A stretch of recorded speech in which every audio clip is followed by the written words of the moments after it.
Welcome Republic readers में आपका स्वागत है। चलिए आज शुरू करते हैं 50 ऐसे हिस्ट्री के प्रश्न जो हर किसी एग्जाम्स में आते ही आता है। तो पहला प्रश्न है कि 1915 ईस्वी में भारत लौटने के बाद महात्मा गांधी ने कौन सा आश्रम स्थापित किया था? तो आप बताएं। ऑप्शन है बंगाल आश्रम, मदुरै आश्रम, पेन्नार आश्रम या साबरमती आश्रम। तो ये हमारा आंसर हो जाएगा D, option number D, Sabarmati आश्रम। महात्मा गांधी 1915 में जब भारत लौटे थे तो उन्होंने साबरमती आश्रम की स्थापना किया था, जो ये कहाँ पे है? ये अहमदाबाद में। ठीक है, चलिए प्रश्न नंबर दूसरा है सविनय अवज्ञा आंदोलन का काल क्या था? सविनय अवज्ञा आंदोलन का काल क्या था? तो ऑप्शन है 1900 से लेकर 1921 तक, 1901 से 5, 1930 से 34, 1925 से 27। तो ये हमारा ऑप्शन हो जाएगा ऑप्शन नंबर सी, जो कि 1930 से लेकर 1934 तक सविनय अवज्ञा आंदोलन का काल रहा था। ठीक है, प्रश्न नंबर तीसरा, हिंदुस्तान में कम्युनिस्ट पार्टी की स्थापना कब हुई? हिंदुस्तान में कम्युनिस्ट पार्टी की स्थापना कब हुई? तो क्या 1920 में, 1921 में, 1923 में? तो ऑप्शन हो जाएगा 1925 में। ऑप्शन नंबर डी हो जाएगा प्रश्न नंबर तीसरा का। 1925 में कम्युनिस्ट पार्टी की स्थापना क्या हुआ था। ठीक है, चलिए अगला प्रश्न देखते हैं। अगला प्रश्न ये रहा स्क्रीन पर, प्रश्न नंबर चौथा कह रहा ब्रिटिश संसद यानी क्या है? ब्रिटिश संसद सदस्य बनने वाले दूसरे भारतीय कौन थे? ब्रिटिश संसद सदस्य बनने वाले दूसरे भारतीय कौन थे?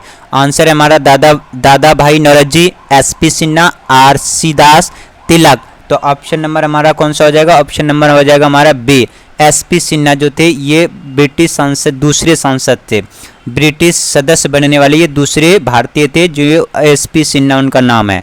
प्रश्न नंबर 5वां, 1931 ईस्वी की गांधी इरविन समझौते में किसने महत्वपूर्ण भूमिका निभाई? 1931 में, जब 1931 में गांधी इरविन समझौता हो रहा था, इरविन पैक्ट हो रहे थे, तो महत्वपूर्ण भूमिका किन्होंने निभाया था? ऑप्शन नंबर ए, तेज बहादुर सप्रू एवं मोहम्मद जिन्ना, तेज बहादुर सप्रू एवं डॉक्टर जयकार। ऑप्शन नंबर है करजन एवं सीवी रमन। ठीक है, आप लोग डी है अबुल कलाम आज़ाद एवं एनी बेसेंट। तो ऑप्शन नंबर हो जाएगा हमारा तेज बहादुर सप्रू एवं डॉक्टर जयकर। इन्होंने 1931 ईस्वी की गांधी इरविन समझौता में बहुत बड़ा भूमिका निभाया था। इसमें मैं अबुल कलाम आज़ाद की बात करूं तो ये अबुल कलाम आज़ाद जो थे ये भारत के पहले शिक्षा मंत्री अबुल कलाम आज़ाद थे। ठीक है, चलिए अगला प्रश्न देखते हैं। अगला प्रश्न है ये रहा आपके स्क्रीन पर। अगला प्रश्न नंबर छठा कह रहा है 1927 में क्या है? 1927 ईस्वी में किस सत्याग्रह का आयोजन किया गया था? यानी कि 1927 में किस सत्याग्रह का आंदोलन किया गया था? कश्मीर, बारदोली, चंपारण, पुणे सत्याग्रह। तो ऑप्शन हमारा बी है बारदोली। 1927 यानी कि 1927 में बारदोली की सत्याग्रह का आयोजन किया गया था। ठीक है, अगला प्रश्न नंबर 7वां, लंदन में तीसरा गोलमेज सम्मेलन कब हुआ? लंदन में तीसरा गोलमेज सम्मेलन कब हुआ था? क्वेश्चन नंबर हमारा है 7वां। तो 1930 में, 1932 में, 1936 में, 1940 में। ऑप्शन नंबर बी 1932 में लंदन में तीसरा गोलमेज सम्मेलन हुआ था। अगला प्रश्न नंबर 8वां, जालियांवाला बाग का हत्याकांड कब हुआ था? जालियांवाला बाग का हत्याकांड कब हुआ था? ऑप्शन ए, ऑप्शन 15 मार्च 1919 को, 13 अप्रैल 1919 ईस्वी को, 15 मई 1896 को, 17 मार्च 1995 को। ऑप्शन बताइए। ऑप्शन नंबर कौन सा हो जाएगा हमारा? ऑप्शन नंबर हमारा हो गया जलियांवाला बाग का हत्याकांड हुआ था 13 अप्रैल 1919 को। 13 अप्रैल 1919 को। कौन सा ऑप्शन है? Option number B. ठीक है, अगला प्रश्न है प्रश्न नंबर 8वां। ठीक है, 9वां प्रश्न नंबर 9 है, ये है 9वां। 1928 ईस्वी में आंध्र प्रांतीय रैयत सभा के प्रथम अध्यक्ष कौन थे? कौन सा? 1928 ईस्वी में आंध्र प्रांतीय यानी कि आंध्र प्रदेश की जो प्रांतीय है उसको कहा जाता था प्रांतीय, यानी कि रैयत सभा के प्रथम अध्यक्ष कौन थे? ऑप्शन है बीबी रत्नम और एनजी रंगा, पट्टाभी सीतारमैया, टी प्रकाशम। तो ऑप्शन हमारा कौन सा हो जाएगा? ऑप्शन नंबर हो जाएगा पट्टाभी सीतारमैया। ये जो थे 1928 ईस्वी में आंध्र प्रदेश के रैयत सभा के प्रथम अध्यक्ष हुआ करते थे। अगला प्रश्न प्रश्न नंबर 10वां है। ये प्रश्न नंबर 10वां है, किस महाराजा ने हिंदुस्तान से कश्मीर के अधिमिलन पत्र पर हस्ताक्षर किया था? ठीक है, तो आप बताइए। ऑप्शन है ए दिलीप सिंह, हरी सिंह, सबरी सिंह, डी प्रताप सिंह। कौन सा सिंह है? तो ऑप्शन नंबर हमारा कौन सा हो जाएगा? ऑप्शन नंबर बी, ये हरी सिंह। ये वहाँ पे जम्मू कश्मीर के हरी सिंह राजा हुआ करते थे, जो कि वो स्वतंत्र जम्मू कश्मीर हुआ करते थे और वही राज करते थे राजा ये हरी सिंह। तो हरी सिंह एक्चुअली हुआ ये कि पाकिस्तान उनको हरी सिंह को बहुत सताने लगा, तब जाके वो भारत में आके भारत में मिल गए। उन्होंने हस्ताक्षर कर दिए जब उस समय भारत के तत्कालीन प्रधानमंत्री जवाहरलाल नेहरू हुआ करते थे।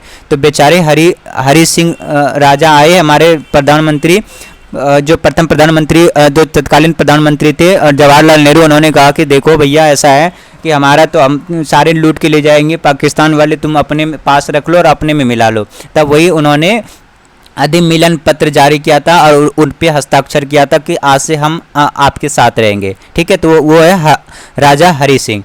प्रश्न नंबर 11वां की बात करते हैं, मुगल काल में इनमें कौन किसानों के दर्जे को इंगित करता है? मुगल काल में बताइए कौन करता है? तो प्रश्न नंबर कौन सा है? इक्तादार, इजरादार, खुदकास्त, मनसबदार। ठीक है, तो मुगल काल में इनमें से कौन किसानों के दर्जे को इंगित करता है, यानी कि किसानों का दर्जा इंगित करता है? तो आप बता दें, ऑप्शन नंबर हो जाए खुदकास्त, खुदरकास्त। ये क्या है कि ये किसानों को इंगित करता है। कौन से काल में? मुगल काल में। ठीक है, प्रश्न नंबर 12। अगला प्रश्न नंबर 12वां करते हैं। ये 12वां प्रश्न है, बंदोबस्त व्यवस्था के नाम से इनमें से किसको जाना जाता है? बंदोबस्त। तो ऑप्शन नंबर क्या होता है? जब्ती। ऑप्शन ए जब्ती नहीं है, अभी देखते हैं। जब्ती, दहसाला, नस्क, कानकुत। तो बंदोबस्त व्यवस्था जो है वो था हमारा ऑप्शन नंबर ए जब्ती। बंदोबस्त व्यवस्था के नाम से इनमें से किसको जाना जाता था? तो ये जब्ती है। बंदोबस्त का मतलब है तो कोई भी जमीन अगर आप खरीदते हैं तो उसको बंदोबस्त कराना पड़ता है, यानी कि जब्ती कराना पड़ता है कि उसका आप उसका हकदार हो गए। ठीक है, तो वो बंदोबस्त। प्रश्न नंबर 13वां कह रहा है, औरंगजेब ने इनमें से किस सिख गुरु को फांसी दिया था? तो ये औरंगजेब ने किस, इसमें से ये जो सिख के गुरु थे, तो इनमें से औरंगजेब ने किसको फांसी दिया था? 13वां प्रश्न है। 13वां प्रश्न का आंसर बताइए। गुरु गोविंद सिंह, गुरु तेज बहादुर सिंह, गुरु रामदास, गुरु अर्जुन देव। तो ऑप्शन नंबर हमारा कौन सा हो जाएगा? ऑप्शन नंबर हो जाएगा बी, गुरु तेज बहादुर सिंह को औरंगजेब ने फांसी दिया था। ठीक है, फांसी पर लटका दिया था। चलिए अगला प्रश्न करते हैं। प्रश्न नंबर ये रहा 14। आप फटाफट इसका आंसर दीजिए। क्या है? राज्य संरक्षण के अधीन फ्रांसीसी ईस्ट इंडिया कंपनी की स्थापना कब हुई? राज्य संरक्षण के अधीन, राज्य संरक्षण के अधीन फ्रांसीसी ईस्ट इंडिया कंपनी, यानी उस समय क्या था कि भारत आज़ाद नहीं हुए थे, तो क्या था कि राज्य संरक्षण अधिनियम चलता था, जो एक्ट चलते थे फ्रांसीसी के टाइम पे जब भारत फ्रांसीसी आए हुए थे, यानी कि फ्रांसीसी जो ईस्ट इंडिया कंपनी भारत में स्थापित किया गया था। ठीक है, तो बताना है कि वो कौन सा स्थापना कब था, यानी कौन सी डेट को था। ऑप्शन नंबर हमारा ए 1664, 1601, 1614 और 1607। तो ऑप्शन नंबर हमारा कौन सा हो जाएगा? ऑप्शन नंबर हमारा हो जाएगा ए 1664 ईस्वी में ईस्ट इंडिया कंपनी की स्थापना किया गया था, और वो कौन सी स्थिति? राज्य संरक्षण के अधीन। ठीक है, 15वां प्रश्न है, तबाकत ए अकबरी किसने लिखा? ठीक है, यह है किताब का नाम है। क्या है? तबाकत ए अकबरी किसने लिखा है? तो ऑप्शन हमारा कौन सा हो जाएगा? यहाँ पे देखिए, ऑप्शन अकबर ने, अबुल फजल ने, निजामुद्दीन ने, अब्दुल कादिर बदायूं ने। तो निजामुद्दीन ने लिखा है तबाक अकबरी। ठीक है, समझ में आ गया। 15वां क्वेश्चन कौन सा है? 15वां का है तबाकत अकबरी किसने लिखा है? तो निजामुद्दीन ने। कौन? निजामुद्दीन ने तबाकत अकबरी लिखा है पुस्तक।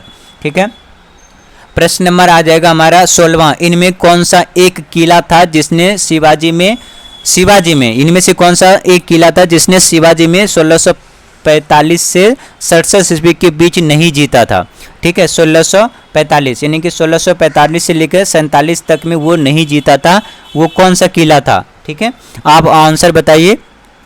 आंसर हमारा कौन सा है? राजगढ़, कोंकण, जावली, तोरण, तो ये है जावली। जावली का किला जो है ये शिवाजी ने 1645 से लेकर 47 के बीच में नहीं जीता था। ठीक है, चलिए अगला प्रश्न करते हैं। प्रश्न नंबर 17वां कौन सा है? प्रश्न नंबर 17वां ये है। प्रश्न नंबर 17वां आंसर दीजिए फटाफट। क्या कह रहा है प्रश्न नंबर 17वां? बीजापुर कर्नाटक क्षेत्र को जीतने के लिए शिवाजी ने इनमें से किसको साथ संधि की थी? ठीक है, आंसर गोलकुंडा के कुतुब शाही से, अहमदनगर के निजाम शाही से, मुगल से, पैनकुंडा के आखुड़ी से। तो आंसर हो जाएगा गोलकुंडा के कुतुब शाही से। गोलकुंडा के कुतुब शाही से बीजापुर के कर्नाटक क्षेत्र को जीतने के लिए शिवाजी ने इनमें से संधि किया था, गोलकुंडा के कुतुब शाही, इसलिए आज भी वहाँ पे गोलकुंडा घर बना हुआ है। ठीक है, 18वां प्रश्न करते हैं। ये रहा 18वां प्रश्न, आप पढ़िए। शिवाजी के धर्मगुरु कौन थे? 18वां प्रश्न का आंसर दीजिए। शिवाजी के धर्मगुरु कौन थे? तो शिवाजी के धर्मगुरु थे क्या कबीरी, रामदास, तुलसीदास, सूरदास? तो ये रामदास, यानी शिवाजी के जो धर्मगुरु थे वो रामदास शिवाजी के गुरु हुआ करते थे। प्रश्न नंबर 19 है। मुगलों से मान्यता प्राप्त करने वाले प्रथम मराठा शासक कौन थे?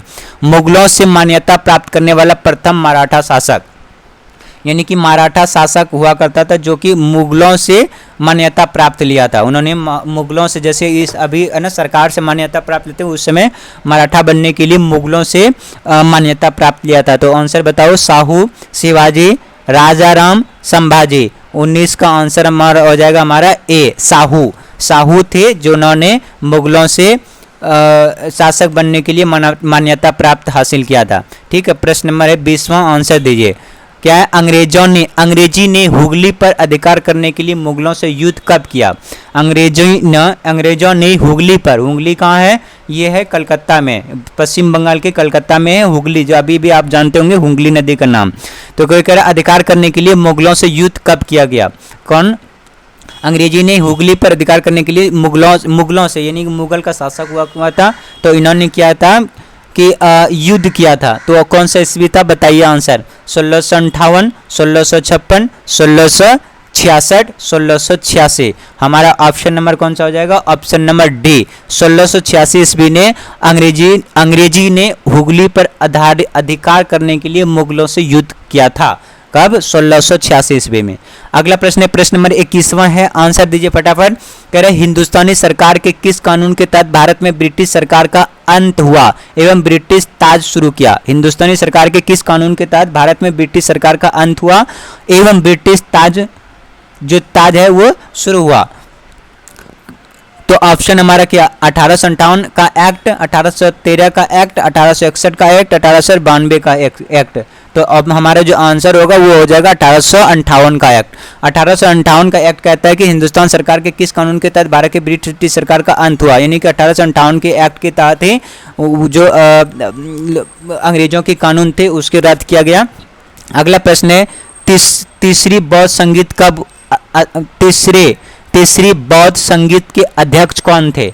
तीसरे बौद्ध संगीत का मतलब क्या होता है? देखिए कि जो वो भाषण देते थे यानी स्पीच देते थे उनको बौद्ध संगीत कहा जाता था, यानी कि जो आप वो उसमें अध्यक्ष कौन थे? तो हमारा ऑप्शन है महाकश्यप, आनंद, मोगलीपुत्र, तिस्सा, वसुमित्र। तो 22वां का हमारा आंसर क्या हो जाएगा? 22वां का हो जाएगा हमारा मोगलीपुत्र तिस्सा। मोगलीपुत्र तिस्सा तीसरी बौद्ध संगीत के अध्यक्ष थे। याद कैसे करेंगे? मोगलीपुत्र तिस्सा तीसरी बौद्ध संगीत। ठीक है, चलिए अगला प्रश्न करते हैं। प्रश्न नंबर 23। प्रश्न नंबर 23 का आंसर दीजिए फटाफट। क्या कह रहा है? निम्न में कौन बुद्ध का मृत्यु स्थल था? बुद्ध भगवान के मृत्यु कहाँ पे हुए थे? तो ऑप्शन है ए लुम्बिनी, कुशीनगर, पावापुरी, बोध गया। तो हमारा आंसर कौन हो जाएगा? बी, जो बुद्ध भगवान की मृत्यु होती कुशीनगर। ये कहाँ है? देवरिया उत्तर प्रदेश में। ठीक है, और इनको इनकी मौत हुई थी कुशीनगर देवरिया उत्तर प्रदेश में, लेकिन इसको ज्ञान की प्राप्ति हुई थी बोध गया में। ठीक है, और ये कहाँ के थे? ये बुद्ध भगवान तो ये इनकी जन्म हुआ था लुम्बिनी में। ये लुम्बिनी कहाँ है? ये अभी प्रेजेंट में नेपाल में है। कहाँ पे? ये नेपाल में। ठीक है, कहाँ पे? नेपाल में। अभी प्रेजेंट में ये नेपाल में है लुम्बिनी। ठीक है, और ये कुशीनगर में इनकी देहांत हुआ था, बोध गया में इनको ज्ञान की प्राप्ति हुई थी पीपल पेड़ के नीचे। प्रश्न नंबर 24 में, किसने विधवा पुनर्विवाह किसने विधवा पुनर्विवाह का कानून पारित किया? किसने विधवा पुनर्विवाह कानून पारित किया? आंसर बताइए। एक्चुअली था क्या कि पहले अगर कोई लेडीज, अगर कोई औरत अगर विधवा हो जाती थी तो उनको है ना जेंट्स के चिता में उनको जला दिया जाता था, क्योंकि सती प्रथा कानून था। इसलिए क्या हुआ कि अब बहुत मतलब कि घरघोर अन्याय हो रहा था, तो इसके लिए कुछ लोगों ने विधवा पुनर्विवाह कानून पारित किया। तो वो कौन कानून पारित किया, उसका नाम बताइए। ऑप्शन है कैनिन, डलहौजी, आकलैंड, कर्जन। तो ऑप्शन नंबर हमारा है कैनिंग। कैनिंग ने विधवा पुनर्विवाह कानून पारित किया था कि यानी अगर किसी का पति मर जाता है तो वो दोबारा शादी कर सकता है। चलिए अब अगला प्रश्न है 25, प्रश्न नंबर 25 है, इसका आंसर दीजिए फटाफट। प्रार्थना समाज के संस्थापक कौन थे? प्रार्थना सभा के संस्थापक कौन से? हमारा आंसर क्या आ जाएगा? केशव चंद्र सेन, देवेंद्रनाथ टैगोर, आत्माराम पांडुरंग, गोपाल कृष्ण गोखले। तो हमारा उत्तर हो जाएगा देवेंद्रनाथ टैगोर। ये जो देवेंद्रनाथ टैगोर है, इसको रविंद्रनाथ टैगोर मतलब देवेंद्रनाथ टैगोर प्रार्थना समाज के संस्थापक थे। ठीक है, अगला है प्रश्न नंबर 26। अंतिम नंद शासक कौन थे? अंतिम नंद शासक कौन थे? तो आप उत्तर बताइए। उत्तर क्या हो जाएगा हमारा? मदानंद, शिशुनंद, धननंद, अघोरनंद। तो ये हो जाएगा धनानंद। ये धनानंद जो तो अंतिम नंद शासक थे। कौन? धनानंद। ठीक है, अगला देखिए, मदानंद नहीं, धनानंद। धनानंद अंतिम नंद का शासक थे। ठीक है, अगला देखिए 27। मगध के राजा बिंबिसार द्वारा इनमें से कौन सा क्षेत्र जीता गया था? उत्तर बताइए। अंग, अवंती, टक्षवी, कौशल। तो उत्तर हो जाएगा हमारा ऑप्शन नंबर ए, अंग। मगध के राजा बिंबिसार द्वारा इनमें से कौन से क्षेत्र को जीता गया था? तो अंग जीता गया था। अगला 28 प्रश्न नंबर, निम्न में कौन से मौर्य शासक पश्चिम एशिया के ग्रीक शासक सेल्यूकस निकेटर के साथ वैवाहिक संबंध के साथ जुड़ गए? ठीक है, सेल्यूकस निकेटर के साथ वैवाहिक संबंध के साथ जुड़ गए। कौन? मौर्य शासक पश्चिम एशिया के ग्रीक शासक के सेल्यूकस निकेटर के साथ वैवाहिक संबंध में जुड़ गए। आप आंसर बताइए। ऑप्शन नंबर हमारा 28 है। 28 का कौन सा हो जाएगा ऑप्शन? चंद्रगुप्त मौर्य, अशोक, बिंदुसार, दशरथ। तो ऑप्शन नंबर हमारा बी है, अशोक।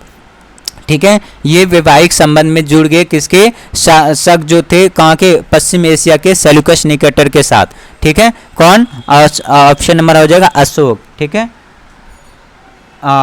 अशोक, अशोक नहीं, चंद्रगुप्त मौर्य। चंद्रगुप्त मौर्य ये तो भाई, अशोक नहीं, अशोक तो खैर वो अच्छे आदमी थे। चंद्रगुप्त मौर्य। ठीक है, ये है चंद्रगुप्त मौर्य। समझ गए? चलिए अगला है, अगला प्रश्न नंबर है 29। अगला है प्रश्न नंबर 29। चलिए इसके करते हैं फटाफट। हिंदुस्तान में दारुल उल उल्लूम कहाँ है? दारुल उल उल्लूम कहाँ है हिंदुस्तान में? और उत्तर हैदराबाद में, बड़ौदा में, लखनऊ में, देवबंद में। तो हमारा ऑप्शन कौन जाएगा? ऑप्शन नंबर हमारा हो जाएगा देवबंद। कौन सा? Option number D. ठीक है, अगला प्रश्न है 30। आंध्र क्षेत्र में सातवाहनों के तुरंत बाद कौन उत्तराधिकारी हुए?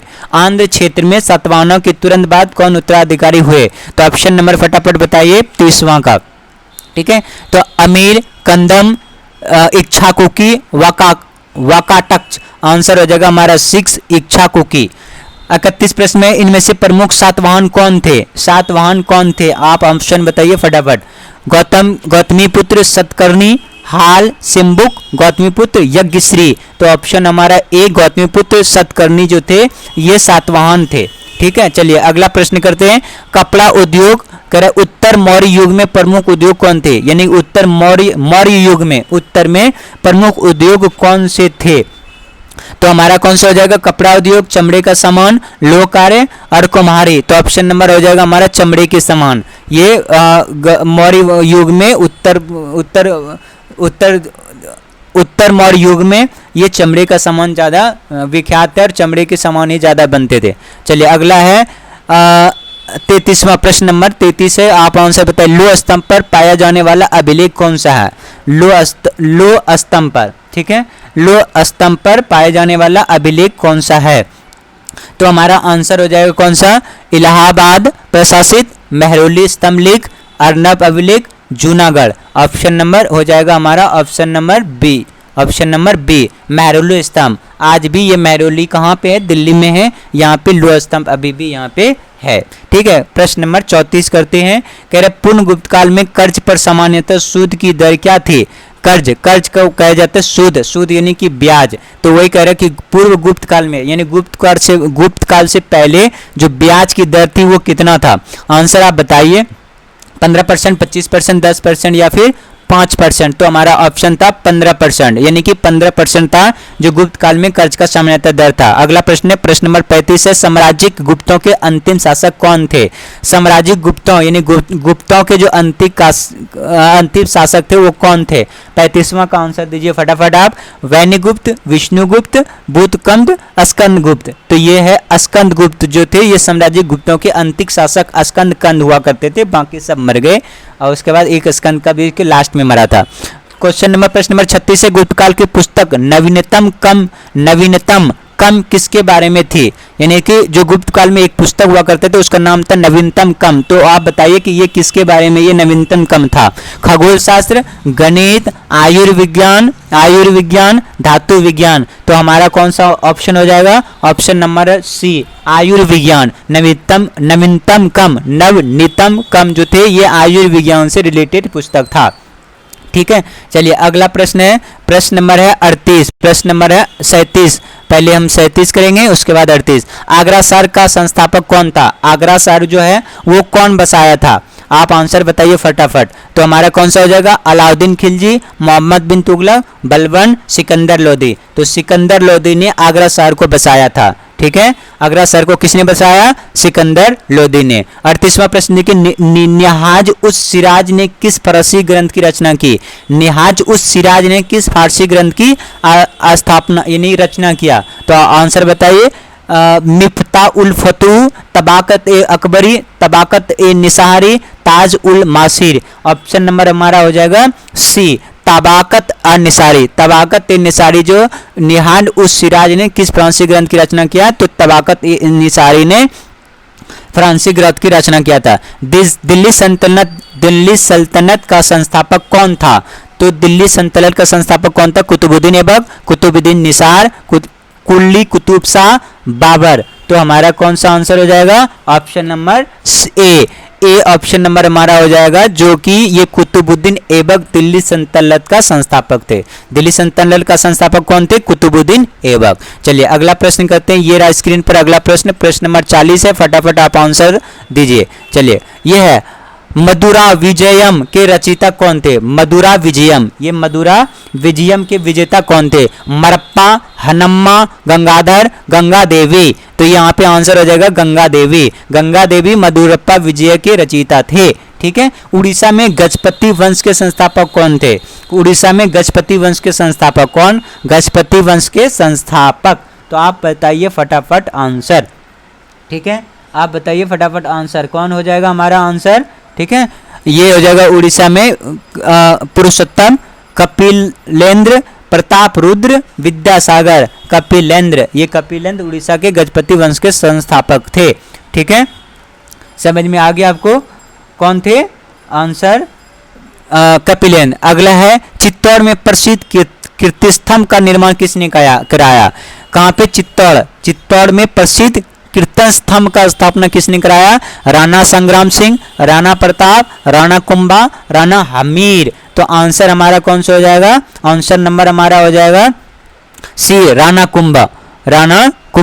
राणा कुंभा जो थे चित्तौड़ में प्रसिद्ध कीर्तन नामक इसने ये कराया था। ठीक है, अगला देखिए, अगला हमारा कौन सा हो जाएगा?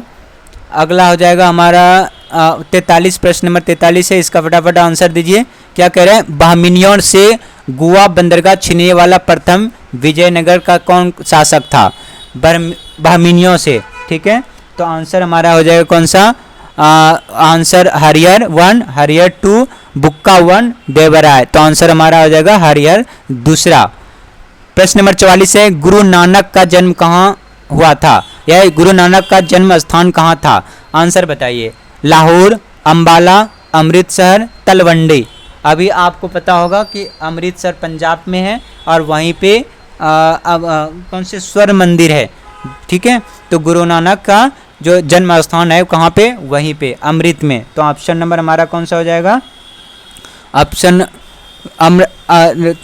ये कह रहे प्रश्न देखिए, गुरु नानक का जन्म स्थान कहाँ था?